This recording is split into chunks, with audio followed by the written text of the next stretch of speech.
أعوذ بالله من الشيطان الرجيم بسم الله الرحمن الرحيم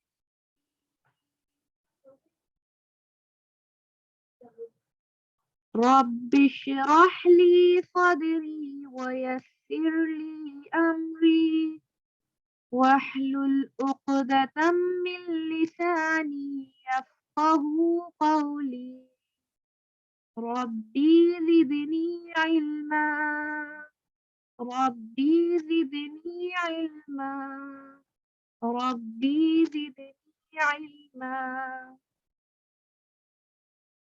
السلام علیکم ورحمۃ اللہ وبرکاتہ. کیسے ہیں آپ سے؟ امید کرتی ہوں ٹھیک ٹھاک ہوں گے، صحت اور ایمان کی بہترین حالت میں ہوں گے.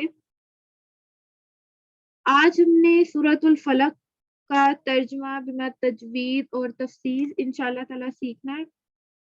تو اس سے پہلے ہم سب سے پہلے پڑھیں گے اس کو تجوید کے ساتھ، اور اگر آپ کو آواز جہاں پہ کم آ رہی ہو وہاں بتا دیجیے گا.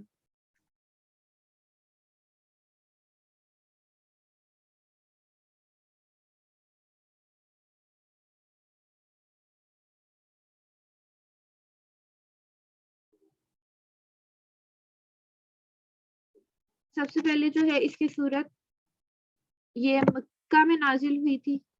ٹھیک ہے.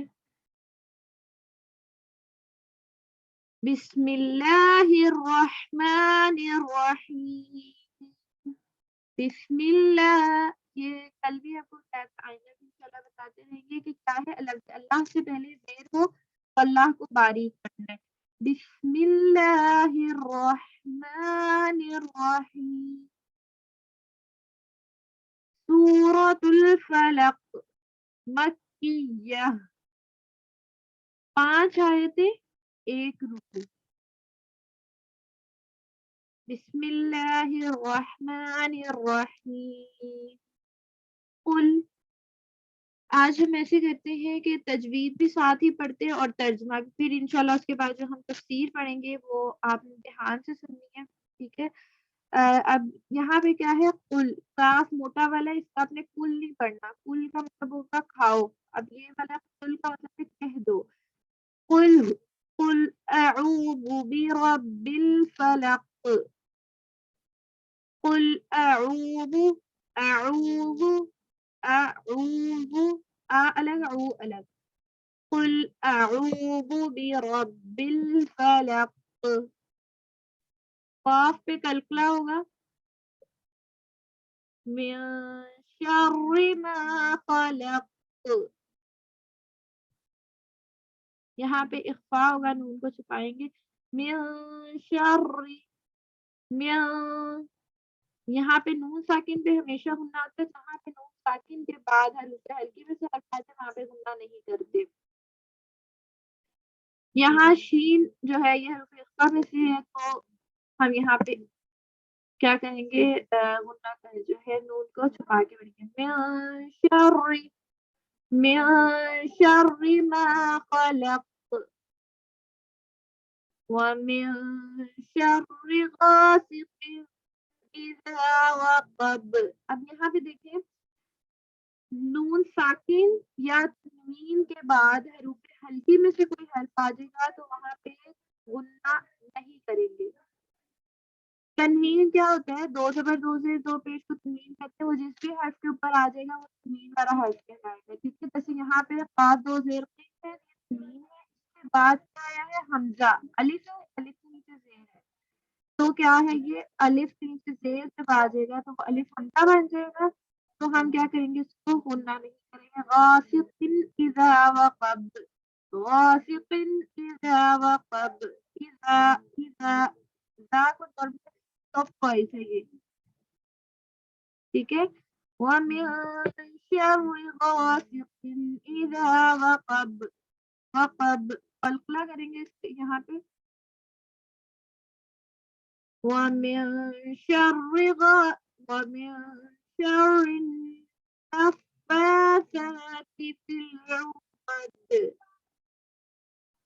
وَمِن شَرِّ النَّفَّاثَاتِ.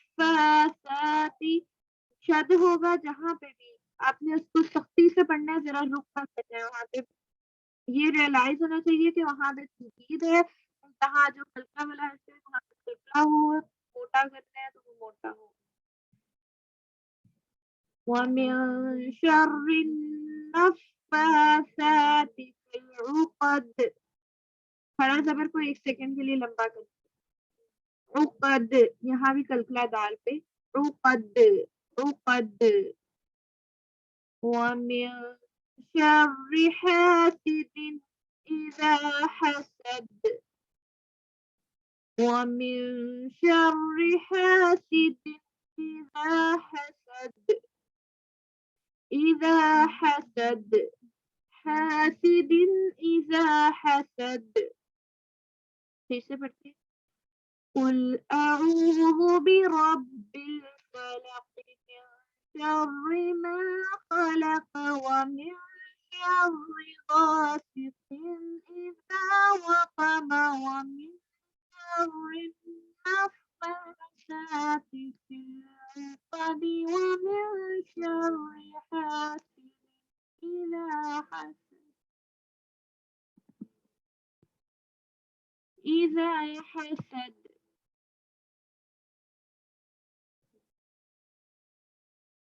ٹھیک ہے، یہ تھا. یہاں پہ میں نے کیوں وقف نہیں کیا بیچ میں آئے تو میں، کیونکہ اس کے اوپر تھا لام لکھا ہوا. اگر لام ہے تو ہم اس کو آگے بھی کنٹینیو کر سکتے ہیں، ملا کے بھی پڑھ سکتے ہیں. ٹھیک ہے، اب ہم پڑھتے ہیں اس کا لفظی ترجمہ. وہ آپ نے اپنے نوٹ بک پہ رائٹ کر لیں، ساتھ ساتھ اگر کر لیں گے تو وہ بھی آپ کے لیے بہتر ہوگا. اور نوٹس اگر آپ اس طرح بنائیں کہ یہ دیکھیں کہ ایک لائن آپ کی رجسٹر ہے، اس سے آپ نے لکھا ہے ایک آیت اوپر قل اعوذ برب الفلق، تو اس کے نیچے آپ لکھیں کہہ دو.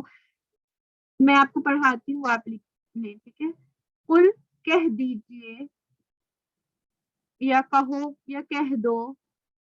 اعوذ، اعوذ میں پناہ مانگتی ہوں، میں پناہ مانگتی ہوں. بربی، بی جب آ جاتا ہے تو اس کو مطلب ہوتا ہے ساتھ، اپنے رب سے یا ساتھ پروردگار کے. فلق، فلق، فلق مطلب صبح کے، صبح کے مالک کی پناہ مانگتی ہوں. کہو کہ میں صبح کے مالک کی پناہ مانگتی ہوں. من سے، شرری کس چیز سے مانگتی ہوں نا؟ برائی. من سے شرری برائی، برائی سے. ماں اس چیز کی کہ خلق جو اس نے پیدا کی ہے، جو اس نے پیدا کی ہے. ہر چیز کی برائی سے جو اس نے پیدا کی ہے. جو بھی بری چیزیں ہیں ہم تک وہ بری چیزیں نہ آئے، میں اس چیز کی پناہ مانگتی ہوں. ہر چیز کی برائی سے جو اس نے پیدا کی ہے. کس نے پیدا کی ہے؟ پروردگار نے پیدا کی. اور من سے شرری برائی سے، اور میں کس کی برائی سے پناہ مانگتی ہوں؟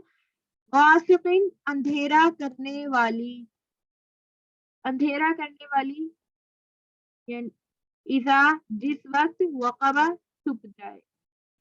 اور شب تاریک، یعنی کہ شب تاریک یعنی رات کے وقت کی جو ہے، رات کی برائی سے جب اس کا اندھیرا چھا جائے. شب تاریک، رات کی شب تاریک کی برائی سے، یعنی رات میں جو برائی ہے اس سے میں پناہ مانگتی ہوں. اس کا اندھیرا چھا جائے، جب اندھیرا اس سے ڈھل جاتا ہے. یہ وقبہ جب چھپ جائے. وَمِن اور سے، شرری برائی سے، نفاساتی پھونکنے والیوں کی.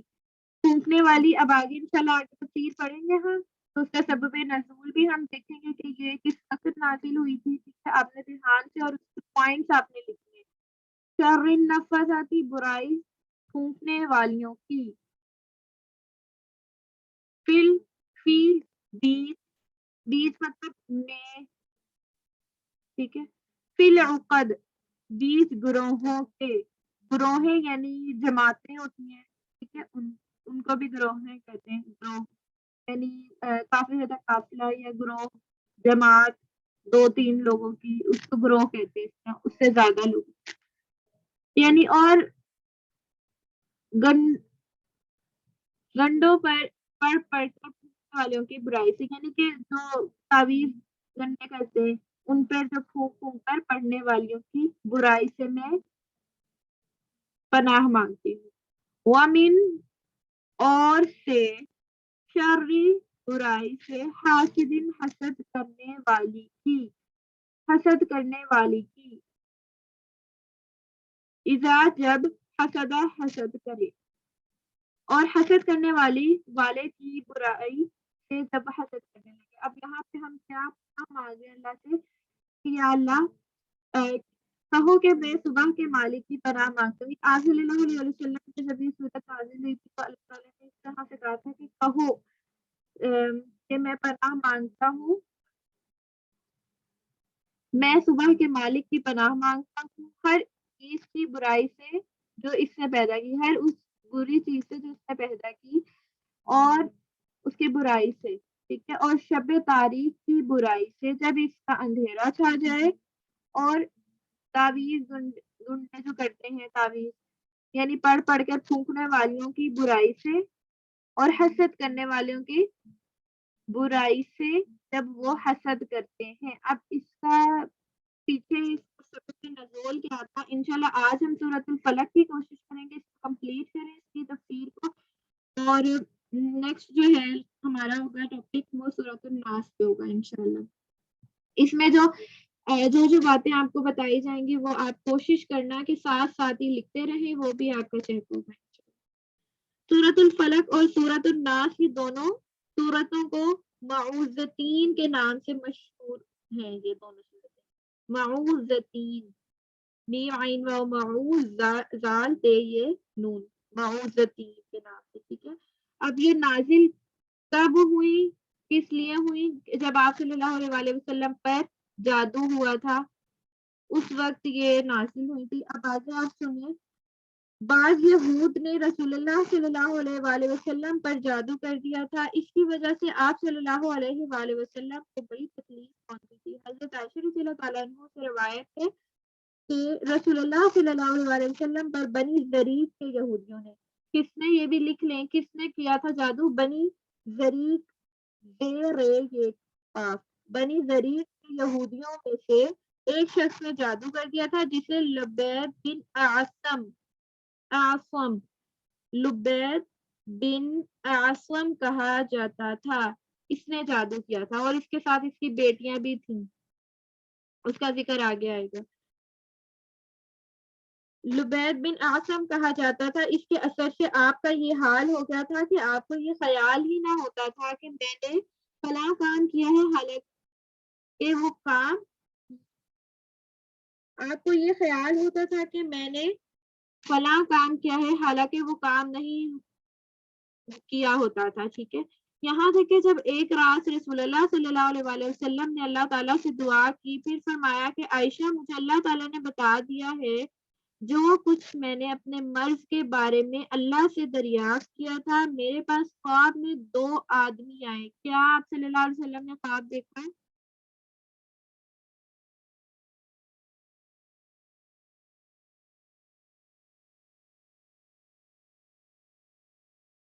بیٹا جب آپ کے پاس آئے گی ریکارڈنگ تو آپ اس کو سنیں گے، پھر آپ نے اس کو ٹائپ کرنا، ٹھیک ہے۔ اور ابھی آپ اس کو کچھ اس کے مین پوائنٹس آپ لکھ لیں، اور ریکارڈنگ آپ کو دی جائے گی اور اس کے نوٹس بھی آپ کو انشاءاللہ۔ ابھی آپ اس کو دھیان سے سنیں۔ کیا خواب دیکھا تھا آپ صلی اللہ علیہ وسلم نے کہ میرے پاس خواب میں 2 آدمی آئے، ایک میرے سر کے پاس بیٹھ گیا، دوسرا میرے پاؤں کے پاس بیٹھ گیا، ان میں سے ایک نے دوسرے سے دریافت کیا کہ ان کو کیا تکلیف ہے، اس نے جواب دیا کہ ان پر جادو کیا گیا ہے۔ پھر اس نے پوچھا کہ کس نے جادو کیا ہے، جواب دیا کہ لبید بن اعصم نے جادو کیا ہے۔ پھر دریافت کیا کہ کس چیز پر جادو کیا ہے، جواب دیا گیا کہ کنگھی سے نکالے ہوئے بالوں پر، اپنا مائک آف کر دیں، کس کا مائک آن ہے؟ ہریت جواب دیا گیا کہ کنگھی سے نکلے ہوئے بالوں پر اور کھجور کے پٹھوں پر جادو کیا ہے۔ پھر سائل نے دریافت کیا کہ یہ چیزیں کہاں ہیں؟ جواب دیا کہ یہ چیزیں ذی اروان نامی کنویں میں ہیں۔ کہاں پہ تھی یہ چیزیں؟ ذی اروان نامی کنویں میں تھی۔ پھر حضرت عائشہ رضی اللہ تعالیٰ عنہ فرماتی ہیں کہ اس خواب کے بعد رسول اللہ صلی اللہ علیہ وسلم اپنے چند صحابہ رضی اللہ تعالیٰ عنہ کے ساتھ تشریف لے گئے۔ وہاں جا کر دیکھا اس کنویں کا پانی ایسا رنگین ہو چکا ہے جیسے اس میں مہندی ڈال دی گئی ہو۔ وہاں جو کھجور کے درخت تھے وہ ایسے معلوم ہوتے تھے جیسے شیاطین کے سر ہوں۔ اللہ اکبر۔ حضرت عائشہ رضی اللہ تعالیٰ عنہ نے فرمایا کہ آپ نے ان چیزوں کو نکالا کیوں نہیں؟ آپ نے فرمایا کہ جب مجھے اللہ تعالیٰ نے عافیت دے دی تو مجھے یہ اچھا نہ لگا کہ لوگوں میں شر پھیلاؤں، یعنی مجھے اس کا چرچا ہونا پسند نہیں، لہٰذا میں نے اس کو دفن کر دیا۔ یہاں تک کہ آپ صلی اللہ علیہ وسلم نے باقیوں کو بھی نہیں بتایا تھا کہ اس شخص نے میرے پر جادو کیا ہے۔ وہ کیوں؟ اس لیے کیونکہ پھر لوگ پھر اس سے بھی نفرت کرنے لگتے، آپ صلی اللہ علیہ وسلم کو یہ پسند نہیں تھا۔ اسی طرح حضرت زید بن ارقم رضی اللہ تعالیٰ عنہ سے روایت ہے کہ ایک یہودی نے، اب یہ یاد رہے کہ کس نے جادو کیا تھا؟ یہودیوں نے جادو کیا تھا۔ کس وجہ سے کیا تھا؟ حسد تھا۔ آگے انشاءاللہ آگے دیکھیں گے۔ حضرت زید بن ارقم سے روایت ہے کہ ایک یہودی نے رسول اللہ صلی اللہ علیہ وسلم پر جادو کر دیا تھا۔ اس کی وجہ سے چند دن آپ کو تکلیف اٹھانی پڑی۔ حضرت جبرائیل علیہ السلام آپ صلی اللہ علیہ وسلم کے پاس آئے اور عرض کیا کہ فلاں یہودی نے آپ پر جادو کیا ہے، اس نے بالوں میں گرہیں لگا دی ہیں جو فلاں کنویں میں ہے۔ رسول اللہ صلی اللہ علیہ وسلم نے اپنے صحابہ کو بھیجا، انہوں نے اس میں سے ان بالوں کو نکالا۔ جب آپ کی خدمت میں ان کو لایا گیا تو آپ اپنے مرض سے اس طرح شفایاب ہو گئے جیسے کوئی شخص رسی میں بندھا ہوا ہو۔ پھر اس کو کھول دیا جائے۔ اس یہودی سے اس بات کا تذکرہ نہیں فرمایا اور نہ اس کے بعد کبھی اسے اپنے سامنے دیکھا۔ یعنی کہ یہ جب جادو کیا جاتا ہے تو اتنا انسان جکڑ جاتا ہے، تو اللہ تعالیٰ نے یہ علم بھی دیا، جو جادو کرتے ہیں ان کو سکھایا بھی اور اس کا حل بھی بتایا، اور یہ بھی بتایا کہ یہ جو کام ہے یہ غلط بھی ہے۔ اب جو اس سے پناہ چاہتے ہیں وہ پھر پیچھے ہٹ جاتے ہیں، اور جو اپنی آخرت کو برباد کرنا چاہتے ہیں وہ پھر کر لیتے ہیں اس طرح سے جادو وغیرہ۔ آگے تفسیر روح المعانی میں مذکور کنویں کہ جب کھجوروں کا گچھا نکالا گیا تو اس میں رسول اللہ صلی اللہ علیہ وسلم کی کنگھی بھی تھی۔ کون سا کنواں تھا؟ ذی اروان نامی کنواں تھا۔ جب اس میں سے یہ نکالا گیا تو جب کھجوروں کا گچھا نکالا گیا تو اس میں رسول اللہ صلی اللہ علیہ وسلم کی کنگھی بھی تھی، مبارک بال بھی تھے، اور رسول اللہ صلی اللہ علیہ وسلم کی صورت شریفہ بھی تھی جو موم سے بنائی گئی تھی۔ اس میں سوئیاں گڑی ہوئی تھی۔ ان بالوں میں 11 گرہیں لگی ہوئی تھی۔ جو بال آپ صلی اللہ علیہ وسلم کے تھے جن سے کی مدد سے جادو کیا تھا، اس میں 11 گرہیں تھی۔ حضرت جبرائیل علیہ السلام قل اعوذ برب الفلق اور قل اعوذ برب الناس دونوں صورتیں لے کر حاضر خدمت ہوئے۔ ان دونوں صورتوں میں مجموعی طور پر 11 آیات ہیں۔ آپ ایک ایک آیت پڑھتے گئے اور ایک ایک گرہا کھولتے گئے، سوئیاں بھی نکالتے گئے، اور آپ کو پوری طرح شفا حاصل ہوگی۔ سبحان اللہ۔ یعنی یہ جو آپ صلی اللہ علیہ وسلم کو جب جادو کیا تھا یہودیوں نے تو یہ صورت نازل کی گئی تھی، اور اس طرح آپ صلی اللہ علیہ وسلم کو شفا ہو گئی تھی۔ روح المعانی میں ہے یہ بھی ہے کہ جادو کا عمل کرنے میں لبید بن عاصم کے ساتھ اس کی بیٹیاں بھی شریک تھیں۔ اس اعتبار سے نفاسات، یہ جو یہاں پر فرمایا نفاسات، یہ مونس ہے، یعنی کہ لڑکی کے اس میں کہا گیا ہے۔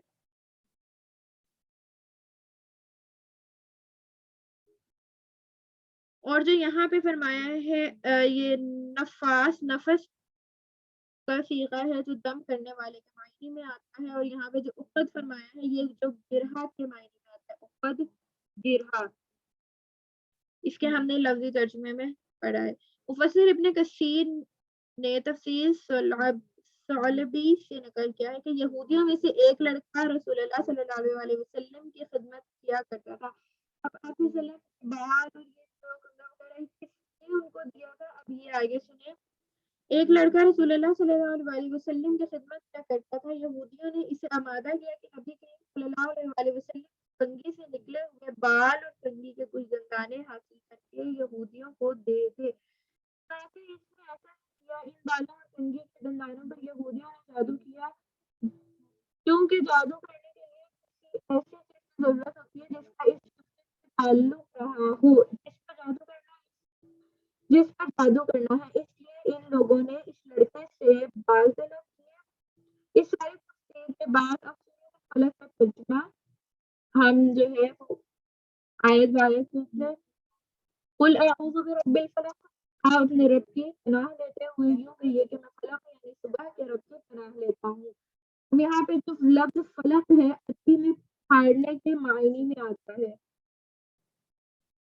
یہاں فلک سے صبح مراد لی ہے، جب صبح ہوتی ہے تو اندھیرا گھٹ جاتا ہے، صبح اس طرح ظاہر ہوتی ہے جیسے اندھیرے کو پھاڑ کر روشنی ظاہر ہو گئی، یعنی بعض رات میں فرمایا کہ رب فلق فرما کر قیامت کے دن کی طرف اشارہ فرمایا ہے، جس طرح دنیا میں صبح ہونے پر لوگ اپنے مختلف اعمال اور اشغال کے لیے نکلتے ہیں، کوئی خوش ہے، کوئی رنجیدہ ہوتا ہے، کوئی حیران نہیں ہوتا ہے، کوئی تکلیف میں، اسی طرح جب قیامت قائم ہوگی قبروں سے لوگ نکلیں گے تو مختلف احوال میں ہوں گے۔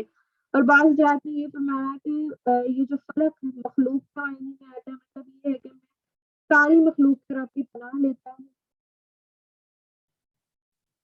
اسی من شر ما خلق، رب الفلق کی پناہ لیتا ہوں ہر اس چیز سے جو سے پیدا فرمائی۔ کون کون سی مخلوق؟ اب انسان، جنات، حیوانات، جمادات، پھاڑنے والے جانور، ٹسنے والے سانپ، بچھو، جلانے والی آگ، بونے والا پانی، اڑانے والی ہوا، ہر وہ چیز اس عموم میں داخل ہے جس سے کسی کو کوئی تکلیف جسمانی یا روحانی پہنچ سکتی ہے، حتیٰ کہ اپنے نفس کو شر پہنچ سکتا ہو، اس کو بھی شامل ہے۔ کبھی کبھی ہمیں اپنی ہی نظر لگ سکتی ہے اور ہمیں اگر اپنی بھی نظر لگ جاتی تو بھی ہمیں یہ جو پڑھ کے دم کر لینا چاہیے۔ لفظ غاصب غصب سے لیا گیا ہے جو تاریکی پر دلالت کرتا ہے، وقب جو ہے یہ سیغوں میں آ جاتی ہے۔ مفسر ابن کثیر نے حضرت عباس رضی اللہ تعالیٰ عنہ سے نقل کیا ہے کہ غاصب سے رات مراد ہے جب وہ اندھیرے کے ساتھ آ جائے۔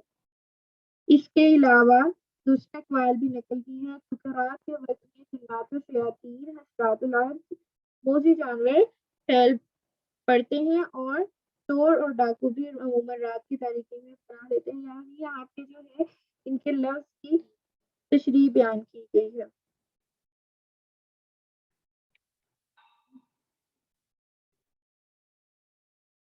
اسی طرح رسول اللہ صلی اللہ علیہ وسلم نے چاند کی طرف دیکھا تو حضرت عائشہ رضی اللہ تعالیٰ عنہ نے اسے فرمایا کہ اے عائشہ، اس سے اللہ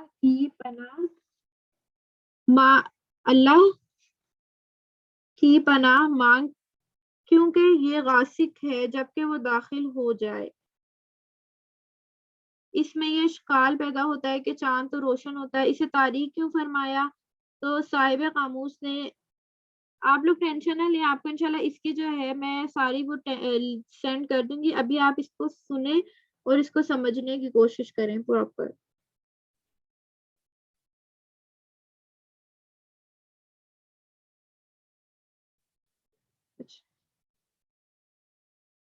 وَمِن شَرِّ النَّفَّاثَاتِ فِی الْعُقَدِ، اور رب الفلق کی پناہ لیتا ہوں گروہوں پر دم کرنے والیوں کے شر سے۔ اس کی پوری تفصیل ہم نے کہاں پہ پڑھی، پیچھے پڑھی ہے، کس طرح سے انہوں نے جو ہے آپ صلی اللہ علیہ وسلم پر جادو کیا اور ان کو آپ صلی اللہ علیہ وسلم کو پتہ بھی چلا کہ کس نے جادو کیا، تو یہ ہم سب پیچھے ہم نے اس کے سبب نزول میں پڑھ لیا ہے۔ ومن شر حاسد اذا حسد، اور صبح کے رب کی پناہ لیتا ہوں حسد کرنے والے کے شر سے جب وہ حسد کرنے لگے. حسد اتنی بری چیز ہے، اتنی بری چیز ہے کہ یہ آپ کی تمام کی تمام نیکیوں کو کھا جاتی ہے. آپ نے اپنے 10 منٹس بس ہمارے پاس رہ گئے، انشاءاللہ ہم اس کو کور کرتے ہیں. ہمارے جو جتنے بھی ہمارے اعمال ہے اس کو کھا جاتی ہے. حسد بری بلا ہے، انسان کا ناش کھو دیتا ہے. جب اللہ تعالیٰ کسی کو علوم سے، اعمال سے یا کمال سے، اموال سے، کمال سے نوازتا ہے تو دیکھنے والے اس سے جلنے لگتے ہیں، چاہتے ہیں کہ یہ نعمت اس کے پاس نہ رہے. بعض لوگ تو صرف اتنی آرزو ہی سے اپنے نفس کی خواہش کا کام چلا لیتے ہیں، اور بعض لوگ اس میں اضافہ کر لیتے ہیں یہ کہ اس کے پاس نہ رہے بلکہ ہمیں مل جائے. بعض لوگ صرف آرزو ہی پر بس نہیں کرتے، صاحب نعمت کو تکلیف پہنچانے کے در پہ ہو جاتے ہیں، اسے پریشانی میں مبتلا کرتے ہیں. تو جلن میں ایسی حرکتیں کرتے ہیں جس کے جائز ہونے کا راستہ کوئی نہیں ہوتا. حسد کرنے والے جنات بھی ہوتے ہیں، اور انسان بھی، اپنے بھی اور پرائے بھی، مسلم بھی، کافر بھی. رسول اللہ صلی اللہ علیہ وسلم پر لبید بن احسن یہودی نے جو جادو کیا تھا وہ حسد ہی کی وجہ سے تھا. حسد دماغ اور دل کو اور ناس کو دیتا ہے. کسی نے کیا خوب کہا ہے، حسد ایک کانٹا ہے جس نے اسے پکڑا ہلاک ہو گیا. تو آصف نے جو ہے یہ آج سے ٹھان لیں کہ آپ نے کسی سے حسد نہیں کرنا. حسد یہ ہوتا ہے کہ اگر کسی کے پاس کوئی چیز ہے تو آپ کہو کہ پتہ نہیں اس کے پاس ہے کیوں ہے، یہ میرے پاس کیوں نہیں ہے، تو آپ اس کے یہ دل میں کچھ برا سوچنے لگو، یہ حسد ہے، یہ جلن ہے. تو یہ آپ نے بالکل نہیں کرنا. آپ نے کہنا کہ اللہ تیرا شکر ہے اس کے پاس ہے، اللہ اس کو اچھا رکھ اس کے لیے.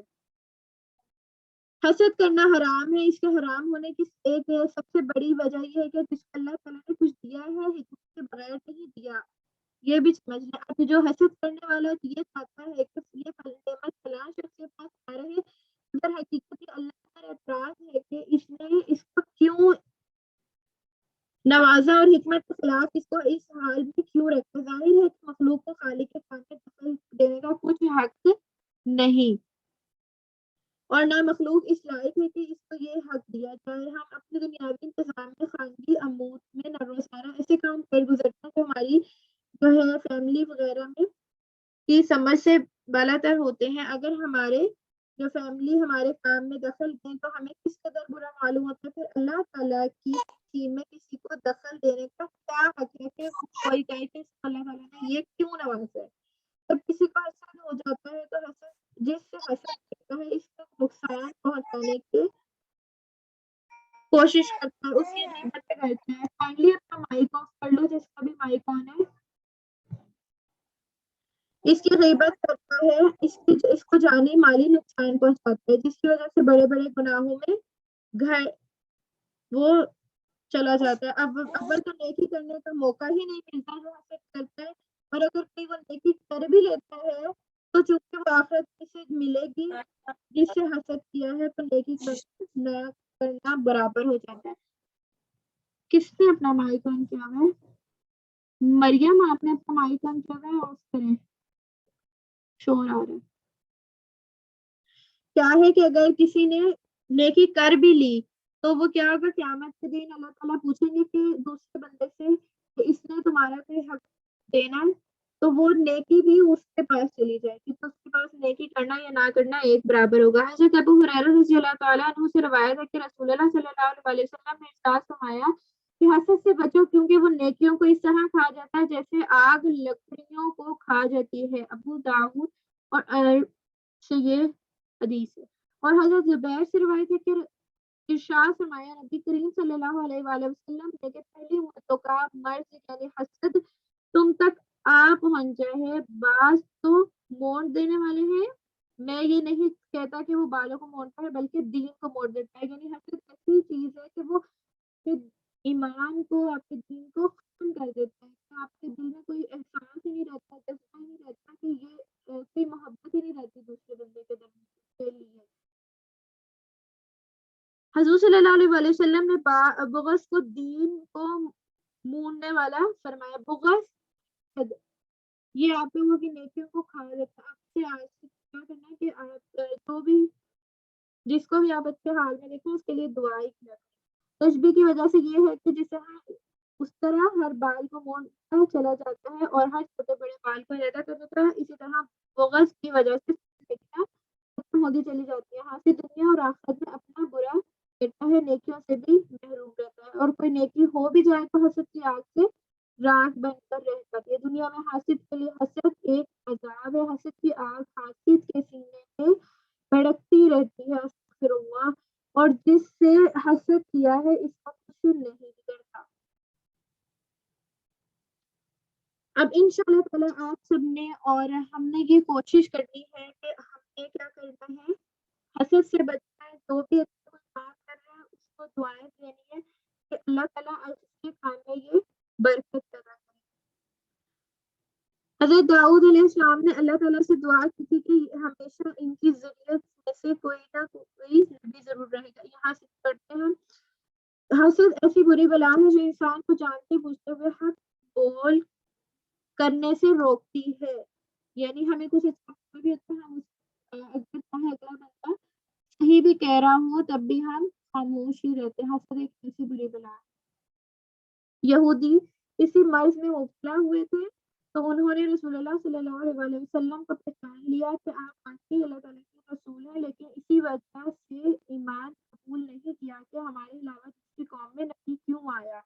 انہیں ناگوار تھا کہ بنی اسماعیل میں سے اللہ نے رسول بھیجا۔ یہ بات بنا لی تھی کہ حضرت داؤد نے اللہ سے دعا کی تھی کہ ہمیشہ ان کی ذریت میں سے کوئی نہ کوئی نبی ضرور رہے گا۔ جی جی سائرہ۔ السلام علیکم میم۔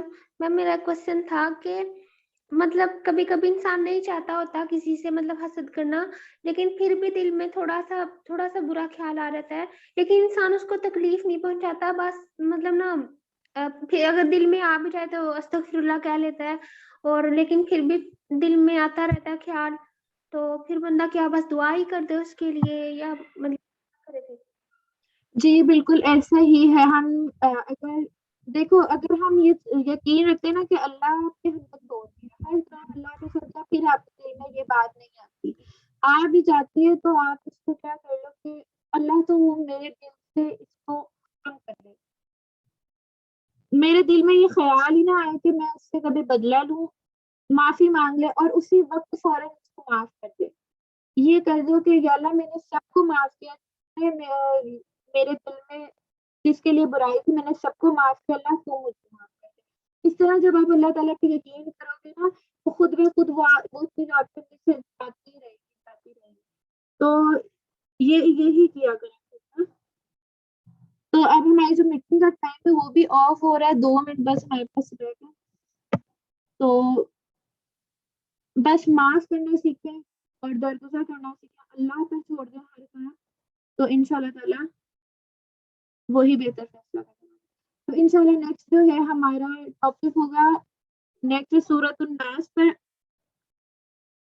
یہاں تک جتنا بھی ہم نے سیکھا ہے اللہ تعالیٰ عمل کی توفیق عطا فرمائے اور آگے سیکھنے سمجھنے کی توفیق عطا فرمائے۔ پڑھنے پڑھانے میں سیکھنے سکھانے میں کوئی غلطی ہو گئی ہے تو اللہ سے معاف کر دے، آمین۔ یہاں تک کچھ بھی آپ کا مسئلہ ہو تو آپ پوچھ سکتے ہیں، اور جو یوٹیوب پر ہمیں دیکھ رہے ہیں وہ چینل کو سبسکرائب کر دیں فائنلی اور لائک بھی کر دیں۔ انشاءاللہ تعالیٰ نیکسٹ کلاس میں ملیں گے۔ اپنا بہت سا خیال رکھیں، اور جو بھی کورس کو کرنا چاہتے ہیں وہ کانٹیکٹ کر سکتے ہیں، ڈسکرپشن میں نمبر دے دیا جائے گا۔ السلام علیکم ورحمۃ اللہ وبرکاتہ۔ سبحان ربک رب العزۃ عما یصفون وسلام علی المرسلین والحمد للہ رب العالمین برحمتک یا